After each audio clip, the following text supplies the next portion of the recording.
Johnson! Did you write those reviews instead of lazing around? Yes, sir. Good.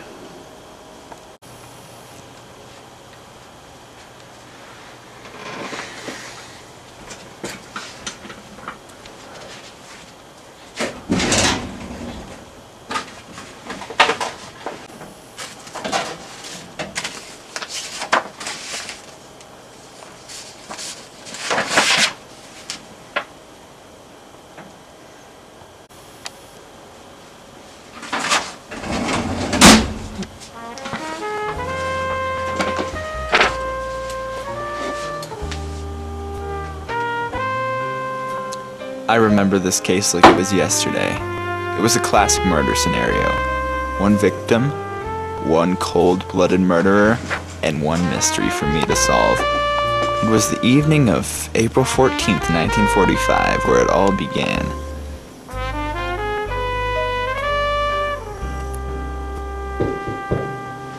That should be him. Detective. Good evening. Yes, Here for the investigation? yes, please come.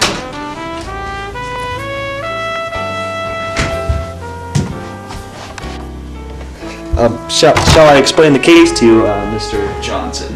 Well, I was at work at the newspaper here. When I came home, I suddenly didn't hear the sound that I normally heard. Bubbles? From what? Bubbles from the fishbowl. And when I got home, to my surprise, well, see for yourself. To my surprise, he was gone.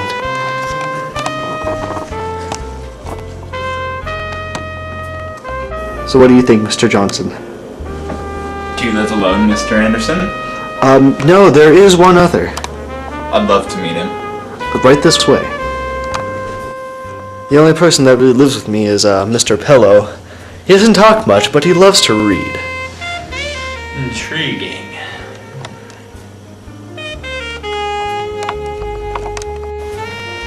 Mr. Anderson, do you mind if I take a look around the house? Not at all. Thank you.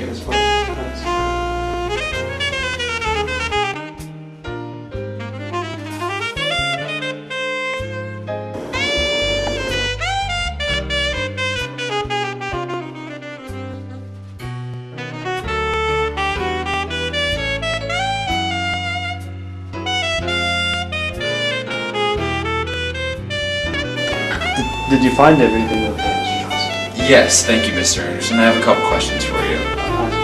Was your house clean on the night of April 14th? Yes, no, it wasn't. Thanks. No problem. Excuse me, Mr. Anderson. Is there somewhere quiet I could go to think? There's a... Never mind.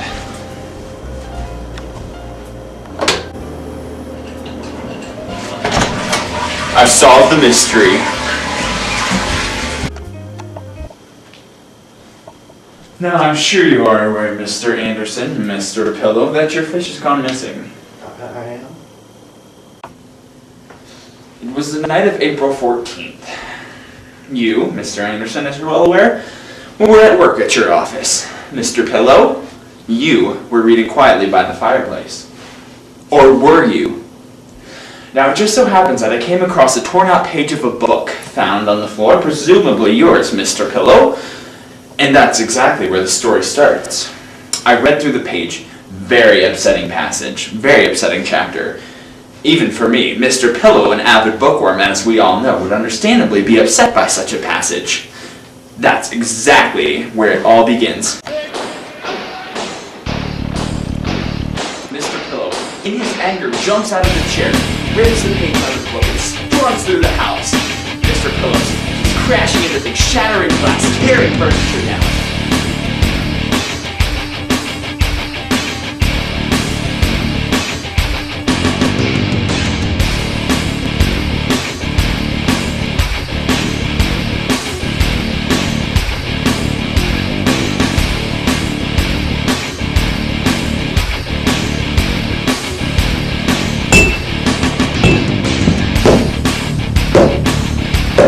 At the end of his 15-minute rampage, Mr. Pillow, he can't explain this to his roommate, Mr. Anderson, who's home from work in an hour. So what does he do? He calls the housekeeping service. Very clever, Mr. Pillow. Now, this is the next chapter in our story. We hear a knock at the door 15 minutes later.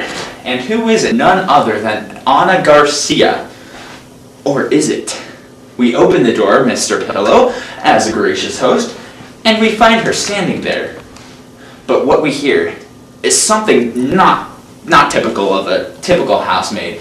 Why would we hear someone answer the door, housekeeping, and then, housekeeping? So, you let him into the house, or her, I guess it is, Mr. Pillow. She comes in, starts cleaning up. You go back to a new book that wouldn't anger you so much.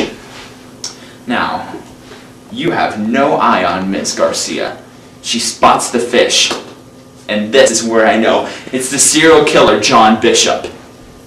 He spots the fish. He has a lifelong anger with fish. Bad experience with as a kid. Anyway, he sees the fish, seizes the bowl, and flushes the corpse down the toilet.